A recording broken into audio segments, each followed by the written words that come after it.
You will not be able to find the information that I'm going to share with you in this video anywhere else. You can Google as much as you want to. You can go and ask ChatGPT if you will.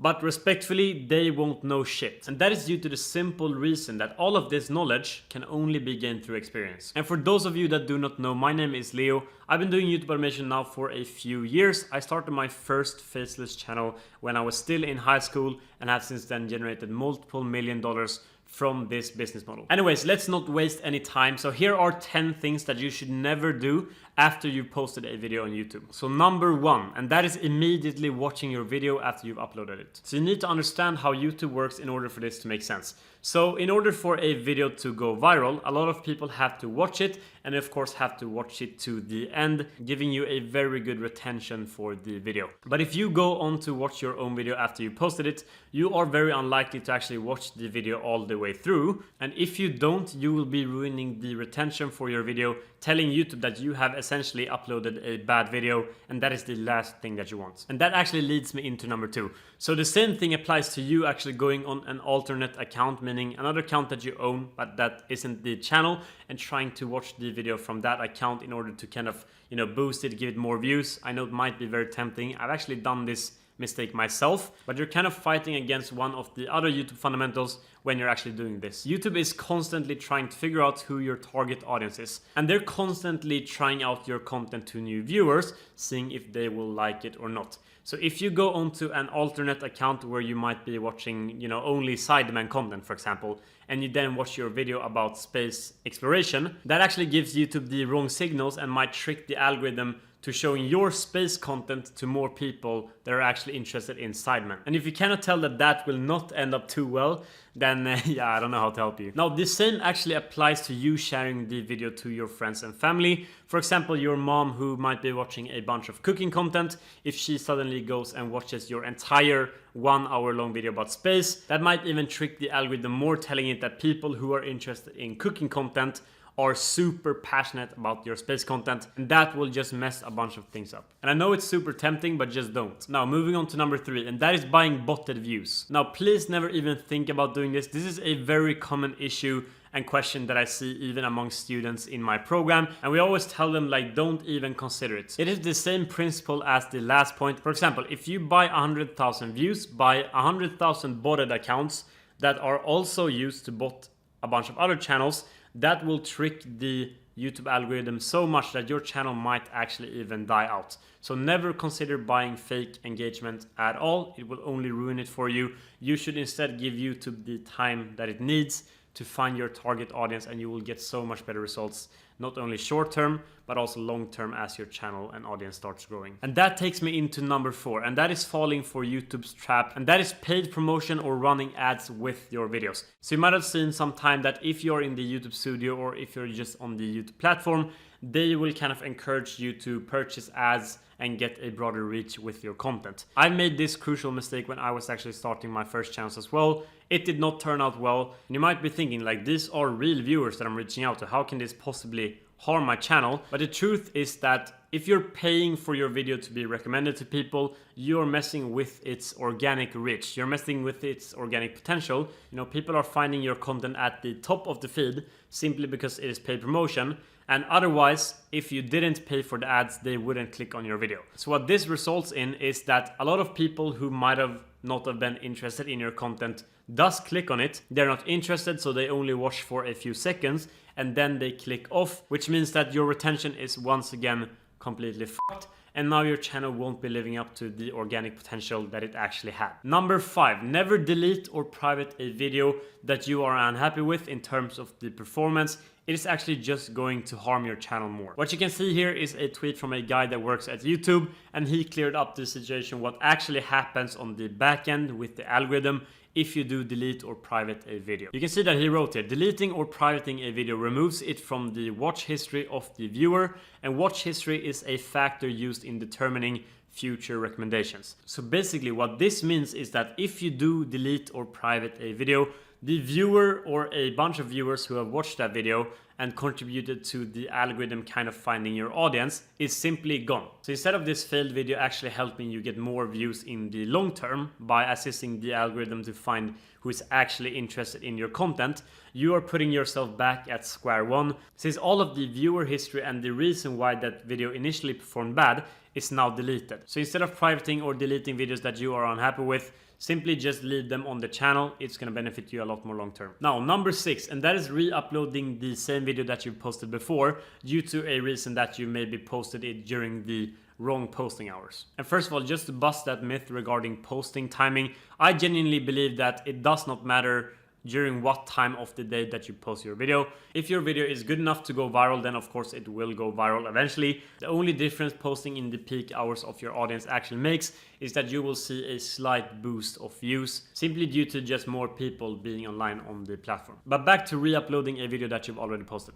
So if you remove or private a video that you already posted, you will first of all be exposed to all of the negative things with the last point that I talked about. But also if you post a video that you've already had on your channel before without making significant changes to the script, the voiceover, to some of the visuals, you know, maybe even re-exporting it from your editing software to kind of reset the metadata, then YouTube will recognize that this video has already been posted on the platform before, and that way they might limit the views of your new upload simply because it is super similar or even the same as your past one. So don't re-upload the same video without making significant changes, and definitely don't do it just due to the fact that you posted it during the wrong time, because that is simply a myth. Now, number 7, and that is changing the thumbnail or title, you know, just a few hours or few days after posting the video because you're unhappy with the metrics that you got. So you can see a video here that I posted 8 days ago. It got 4.8% in CTR, which is fine, but it could definitely be better. I'm sure that if I change the packaging of the video, like the thumbnail and the title,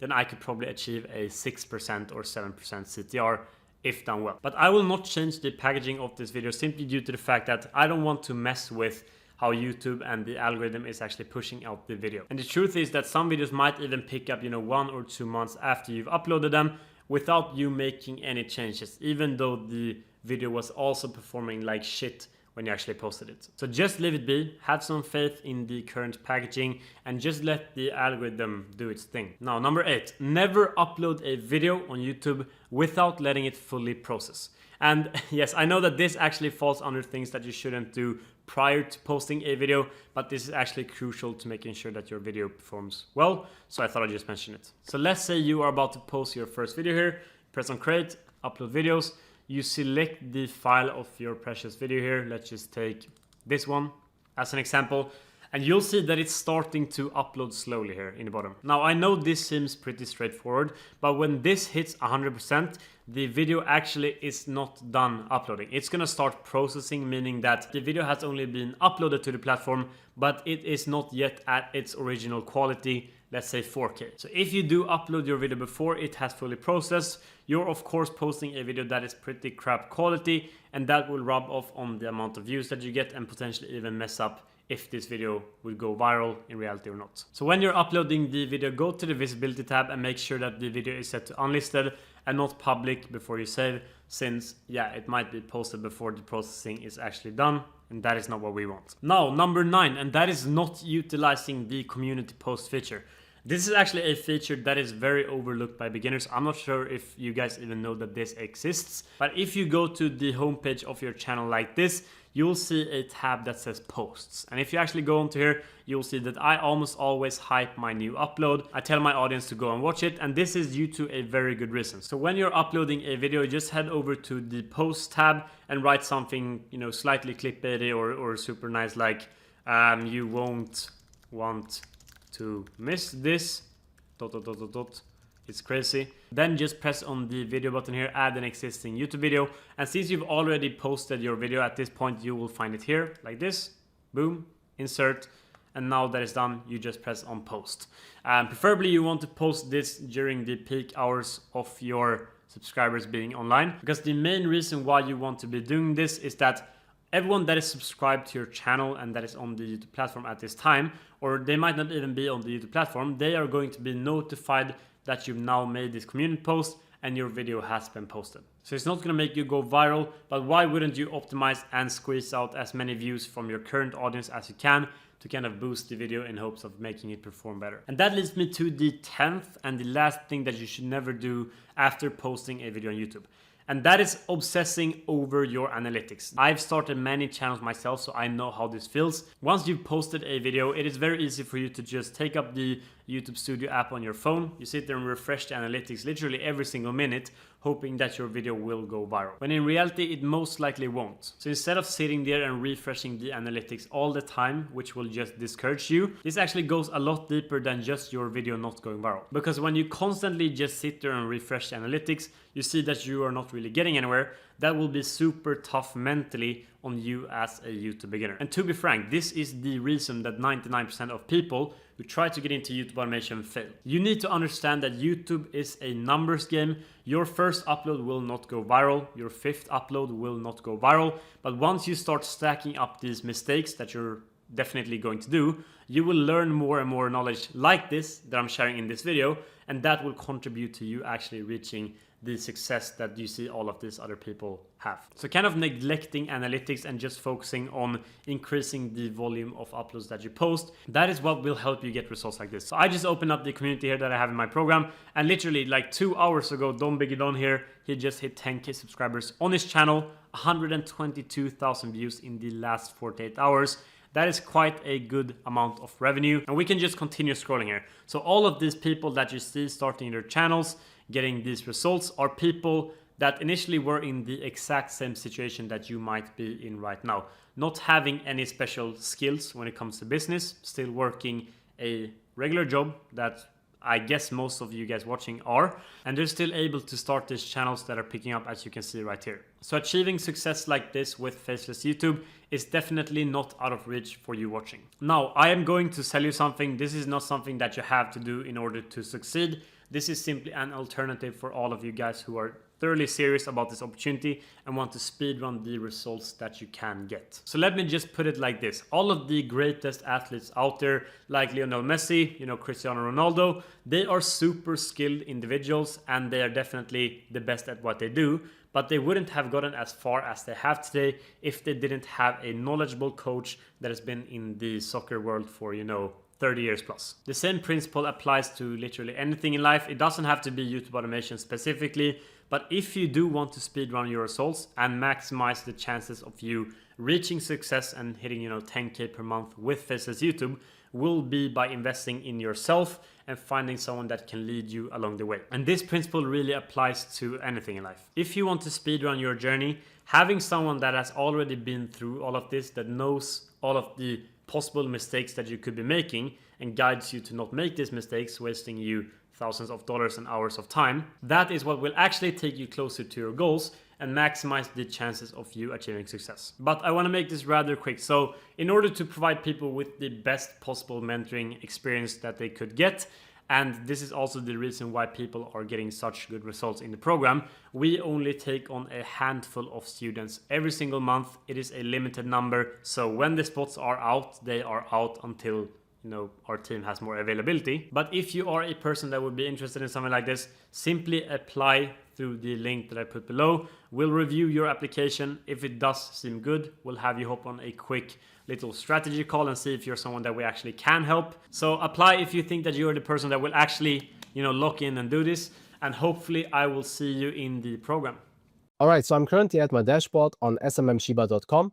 And do not get confused by the website names. SMM Shiba and SMM Dodge are actually the same website. So all you have to do once you've created yourself an account here is to go on list, click on this category icon, select, and here you want to select something, basically any option that says you from with video.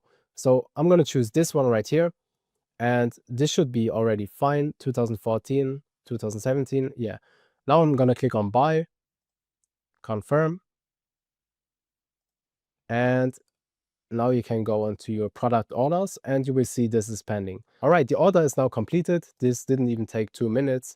What you want to do now is you want to copy that ID, and we want to be organized, right? Especially if we have multiple channels, you will not find them again. So make sure to save it somewhere.